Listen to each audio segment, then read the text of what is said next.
Taste Daily. Taste the Daily. ஒரு ஆனந்தன்னு ஒருத்தர் இருக்கிறாரு, அவரு தான் இது ஆனந்தம். நாங்கள் வந்து சிறுநீரகம் பேசினது வந்து 10 ரூபா. 10 லட்சம். எவ்வளோ தரும்? எனக்கு 5 ரூபா கொடுத்தாங்க. 5 லட்ச ரூபா. பெரம்பலூர் என்ன ஹாஸ்பிட்டலு? தனலட்சுமி சீனிவாசன். சரி. திருச்சி இதில் வந்து சித்தார் ஹாஸ்பிட்டல். உங்களுக்கு பிரச்சனை வராமல் தான் சரி. எந்த பிரச்சனையும் வராது. எனக்கு தெரிஞ்சு நாமக்கல் இது நோன் ஒரு பிரச்சனை. பார்த்தாலும் இந்த மாதிரி ஒரு ராக்கெட் நடக்கும். கொங்கு மண்டலமான நாமக்கல் விசைத்தறி தொழில் மிகுந்த மாவட்டமாகும். அதிலும் குறிப்பாக குமாரபாளையம், பள்ளிப்பாளையத்தில்தான் அதிகளவு விசைத்தறி கூலி தொழிலாளர்கள் உள்ளனர். இவர்களுக்கு போதிய அளவில் வருமானம் இல்லாததால் வாழ்க்கையை ஓட்டவே சிரமப்படும் சூழலில்தான் உள்ளனர். ஒரு பட்டறையில் பணிக்கு சேரும் தொழிலாளி பிள்ளைகள் படிப்புக்காக அட்வான்ஸாக ஒரு குறிப்பிட்ட தொகை வாங்குகிறார் என்றால் வாராவாரம் சம்பளத்தில் அந்த கடன் தொகை கழிக்கப்படுகிறது. அதேபோன்று மனைவியின் பெயரில் மகளிர் கடன் தொகை வாங்கி அதிலும் லாக் ஆகிவிடுகின்றனர். இதற்கு மத்தியில் வீட்டு வாடகை, அரிசி, மளிகை பொருட்கள், சிலிண்டர், நல்லது கெட்டது என அந்த செலவு வேற. இது ஒருபுறம் இருக்க, ஆடி, புரட்டாசி, கார்த்திகை மாதங்களில் குமாரபாளையம், பள்ளிப்பாளையம் பகுதிகளில் அவர்களுக்கு வேலை அறவே இருக்காது. அதுநாள் வரை உற்பத்தி செய்த பொருட்களை ஏற்றுமதி செய்வதில்தான் உரிமையாளர்கள் கவனம் செலுத்துவார்களே தவிர புதிய உற்பத்திகளில் கவனம் செலுத்த மாட்டார்கள். அந்த நேரங்களில் ஒவ்வொரு தொழிலாளியின் குடும்பங்களிலும் வறுமை கூடுதல் தாண்டவமாடும். இவர்களின் இந்த வறுமை தாண்டவம்தான் கிட்னி புரோக்கர்களின் சந்தோஷ சங்கீதமே.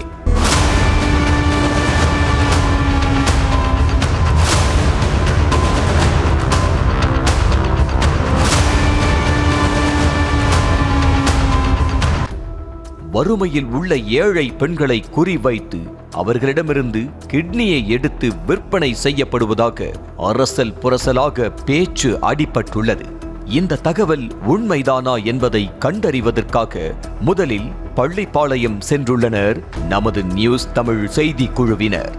எடுத்தவுடனேயே நாங்கள் மீடியாவிலிருந்து வருகிறோம் என கூறினால் எப்படி உண்மையை கறப்பது, கிட்னி விற்பனை செய்யும் கூட்டத்தை எப்படி கூண்டோடு பிடிப்பது என்பதால் நேக்காக விசாரிக்க ஆரம்பித்தார் செய்தியாளர் தங்கமணி. கிட்னி விற்பனை செய்ததாக கூறப்பட்ட 45 வயது மதிக்கத்தக்க ஒரு பெண்ணிடம் பேசிய செய்தியாளர் தங்கமணி, எதற்காக கிட்னி விற்பனை செய்தீர்கள், யார் மூலம் விற்பனை செய்தீர்கள், எவ்வளவு லட்சத்திற்கு விற்பனை செய்தீர்கள் என கேட்டுள்ளார்.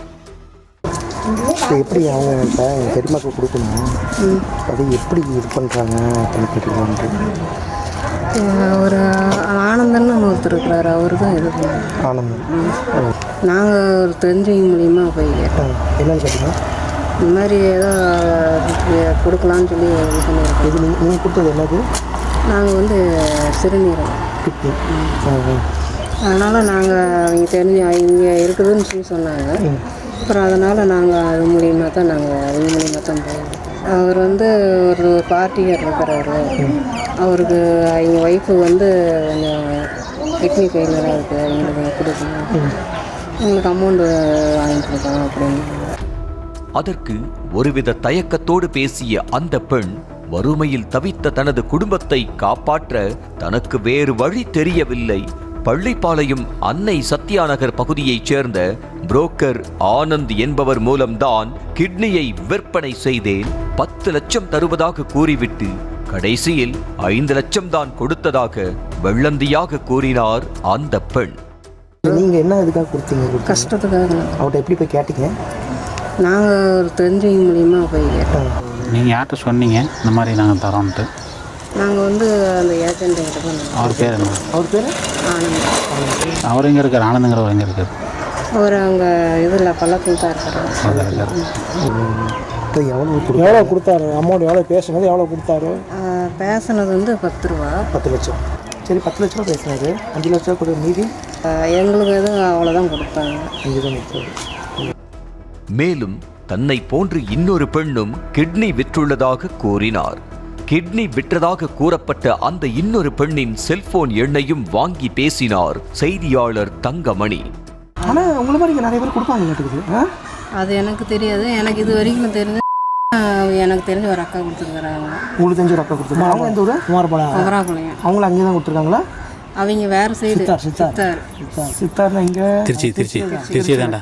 சித்தார். அவங்க எவ்வளோ வாங்கினாங்க அது சொன்னாங்க? அதுதான் 10 ரூபா பேசி. அதுதான் 10 ரூபா தான் பேசியிருந்தேன். அவரே தான், ஆனந்த் தான். அவங்க நம்பர் ஏதாவது ஃபோன் நம்பர் இருக்குதா உங்கள்கிட்ட இருக்குதா? கிட்னி புரோக்கர் ஆனந்த் பெயரை கூறியதும் வீட்டுக்கு வாங்க நேரில் பேசலாம் என அழைத்தார் அந்த பெண். அடுத்த சில நிமிடங்களில் அந்த பெண்ணின் வீட்டிற்கு சென்றனர் செய்தி குழுவினர். அங்கு சென்ற பிறகுதான் தெரிந்தது, அந்த பெண் தன்னுடைய கிட்னியை மட்டும் விற்கவில்லை, ருசி கண்ட பூனை போல் மற்றவர்கள் கிட்னியை விற்பதற்கும் ஒரு மினி புரோக்கராகவே செயல்பட்டு வந்துள்ளார் என்பது. அந்த அதிர்ச்சி ஒரு புறம் இருந்தாலும் அதனை வெளியில் காட்டிக் கொள்ளாமல், கிட்னி விற்றால் உடலில் எந்த தீங்கும் வராதா, உயிருக்கு எந்த பிரச்சனையும் இல்லையா, எப்படி கிட்னி விற்பது, அதற்கு என்ன நடைமுறை, என்னென்ன டெஸ்டுகள் எடுக்க வேண்டும், எந்த மருத்துவமனையில் கிட்னி எடுக்கப்படுகிறது என செய்தியாளர் கேள்விக்கு மேல் கேள்வி கேட்க, அதெல்லாம் ஒரு பிரச்சனையும் வராது, கிட்னி கொடுத்த நானே உயிரோடு தானே இருக்கிறேன், தனது கிட்னியை கூட திருச்சி சித்தார் மருத்துவமனையில் தான் எடுத்தார்கள், அதற்கு சுளையாக 5 லட்சம் கிடைத்தது என பெருமையாக கூறிக்கொண்டார். திருவாரூர் அங்கேருந்து அப்படியே கொடுக்குற மாதிரி.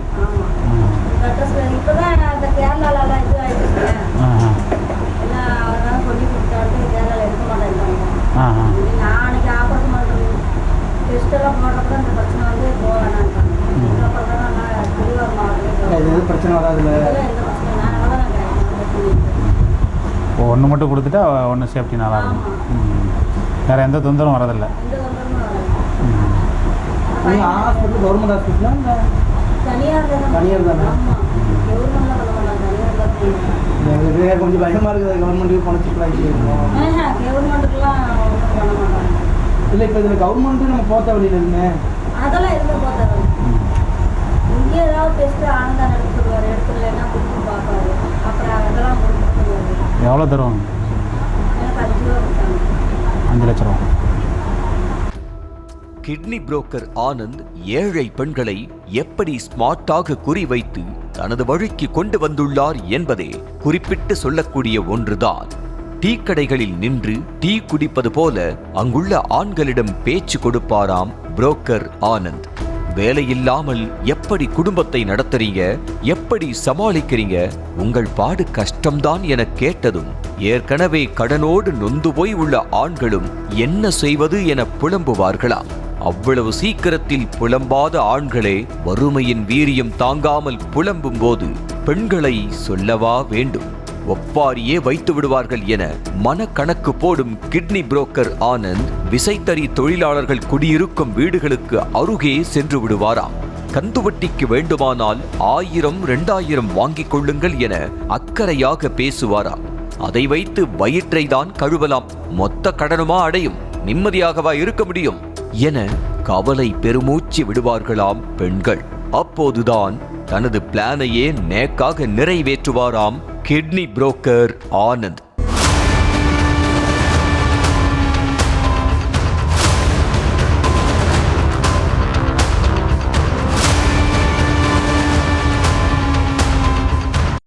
ஏற்கனவே போலி சான்றிதழ் தயாரித்து கொடுப்பது, வங்கிகளில் லோன் வாங்க போலி ஆவணங்களை தயார் செய்வது என அனைத்து தில்லுமுள்ளு வேலைகளும் ஆனந்துக்கு அத்துபடியாம்.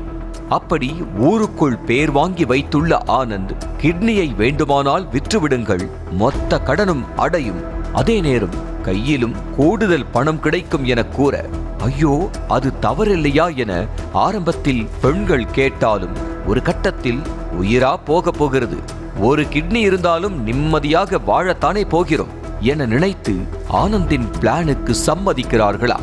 அடுத்து அந்த பெண்களுக்கு உள்ளூர் லேபில் டெஸ்ட் எடுக்கும் ஆனந்த் எதிர்காலத்தில் எந்த பிரச்சனையும் வந்துவிடக் கூடாது என்பதற்காக குறுக்கு புத்தியான தனது 7ஆம் அறிவை பயன்படுத்தி ஆதார் கார்டு முதல் அத்தனை அடையாள அட்டைகளிலும் அட்ரஸையே மாற்றி விடுவாராம்.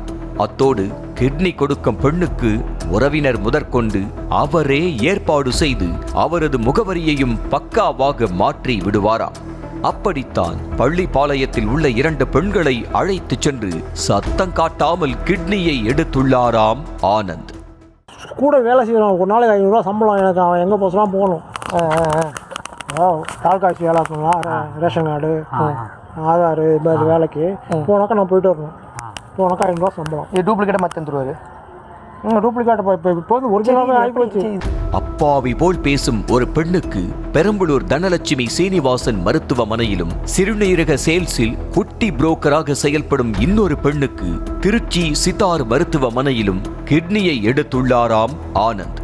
கிட்னி கொடுக்கும் பெண்கள் முன்பு 10 லட்சம் பேரம் பேசி அதற்கு பின்னால் கூடுதலாக 5 லட்சத்தை சேர்த்து 15 லட்சம் பார்த்து விடுகிறார்களாம். கிட்னி கொடுத்தவருக்கு 5 லட்சம், ஆனந்துக்கு 5 லட்சம், மருத்துவமனையில் உள்ள ஒரு புரோக்கருக்கு 3 லட்சம், கிட்னி தேவை என மருத்துவமனையில் உள்ள புரோக்கருக்கு தகவல் கொடுக்கும் டாக்டருக்கு 2 லட்சம் என பணம் கைமாறுகிறதாம். கடந்த 1 வருடத்தில் மட்டும் பள்ளிப்பாளையம், குமாரபாளையம் பகுதிகளில் 90க்கும் மேற்பட்ட பெண்களிடம் கிட்னி எடுக்கப்பட்டுள்ளதாக அதிர்ச்சி தகவல் வெளியாகி உள்ளது.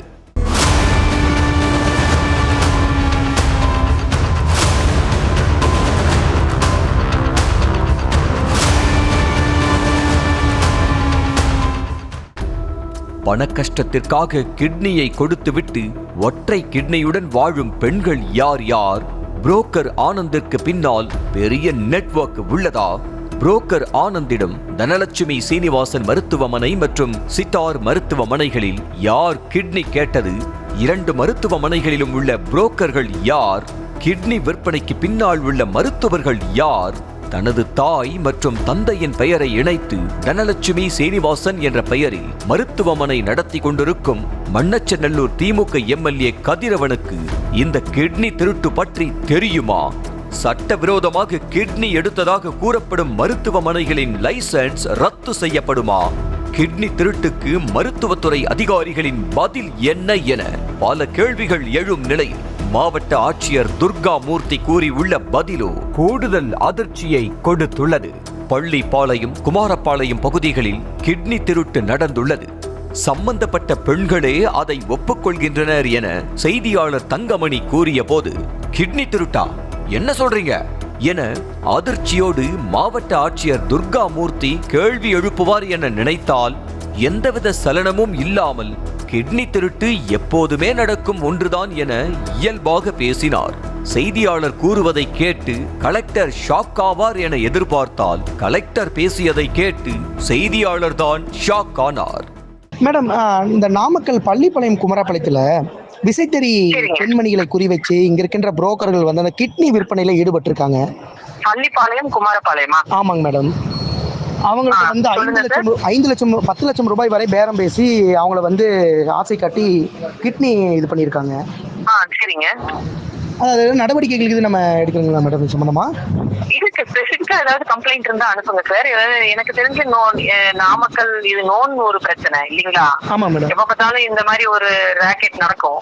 ஏதாவது ஸ்பெசிஃபிக் இஷ்யூ இருக்குன்னா எனக்கு அனுப்புங்க, நான் கண்டிப்பா பார்க்க சொல்லிடுறேன்.